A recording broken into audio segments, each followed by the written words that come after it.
Sound সিস্টেমের জন্য amplifier বানাতে গিয়ে অনেকেই একটা কনফিউশনে ভুগে থাকেন যে ট্রান্সফার এসি ভোল্টেজকে ডিসিতে ফিল্টারিং করার জন্য কত ভোল্ট ও কত মাইক্রোফ্যারাড ক্যাপাসিটার ব্যবহার করতে হবে।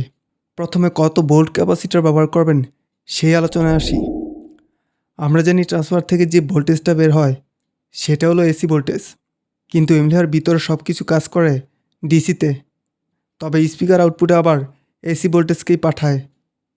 যেহেতু সমস্ত কাজ করা হয় ডিসি ভোল্টেজে, তাই ট্রান্সফার থেকে আসা এই এসি ভোল্টেজকে ডিসিতে ফিল্টারিং করার জন্য রিয়েক্টিফায়ার ব্যবহার করতে হয়।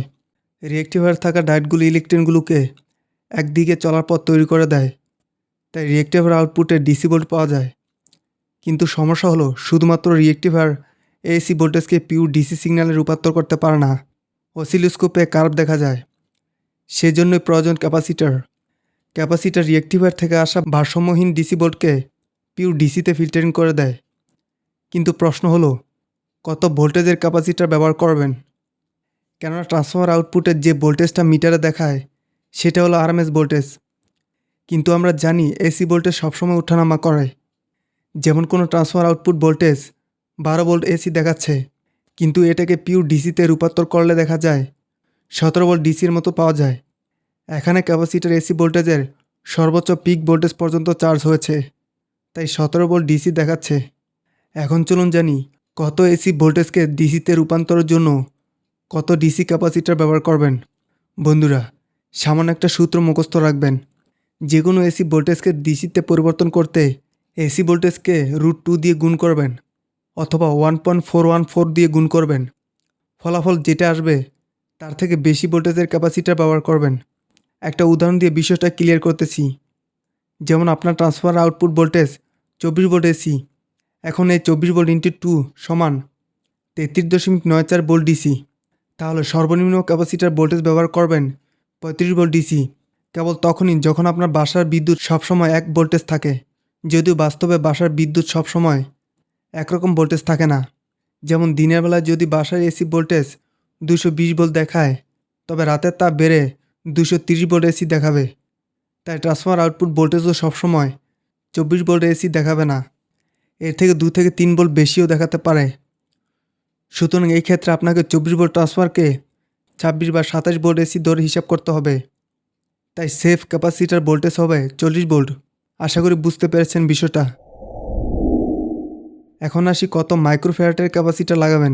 ক্যাপাসিটারের ফ্যারাড হলো এম্পিয়ার বা শক্তির মতো, মানে কতক্ষণ চার্জ ধরে রাখবে ক্যাপাসিটার।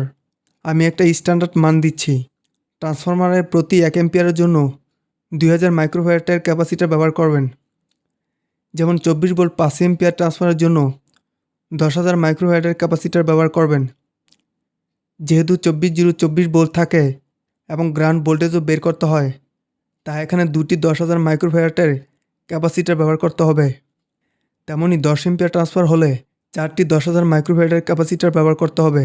15 এম্পিয়ার হলে 6টি এবং 20 এম্পিয়ার হলে 8টি ব্যবহার করবেন। সবশেষ একটা উদাহরণ দিয়ে কমপ্লিট বিষয়টাকে সামারাইজ করছি। ধরুন আপনার ট্রান্সফরমার 50 ভোল্ট এসি 10 এম্পিয়ার। এখন এটাকে পিওর ডিসিতে কনভার্ট করতে মিনিমাম 20-25 এম্পিয়ার রিয়েক্টিফায়ার প্লাস হিটসিং আর বেস্ট রেজাল্টের জন্য 35 এম্পিয়ার রিয়েক্টিফায়ার ব্যবহার করবেন। অন্যদিকে 50 ভোল্ট এসিকে ডিসিতে কনভার্ট করলে হয় 70.7 ভোল্ট ডিসি। তাই সেফ ক্যাপাসিটার ভোল্টেজ নিব 80 ভোল্ট। যেহেতু এখানে 10 এম্পিয়ার ট্রান্সফার, তাই 2000 × 10 সমান 20,000 মাইক্রোফ্যারাড ক্যাপাসিটার দুটা নিব গ্রাউন্ডের জন্য। আর যদি 10,000 মাইক্রোফ্যারাড ক্যাপাসিটার লাগানো হয় তবে 4টি নিব। এইভাবে করলে পিওর ডিসিতে কনভার্ট হয়ে যাবে।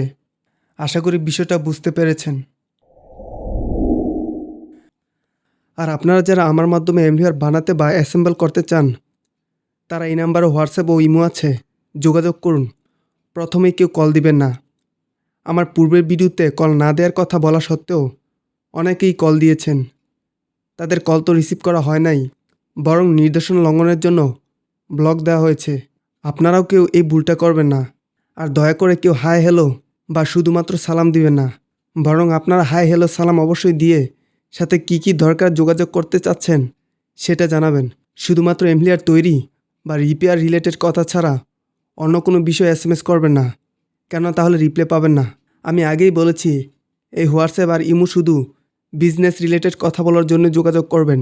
অন্য যে কোনো দরকার আপনার জন্য কমেন্ট বক্স আছে, সেখানে প্রশ্ন করুন, আমি অবশ্যই উত্তর দিব।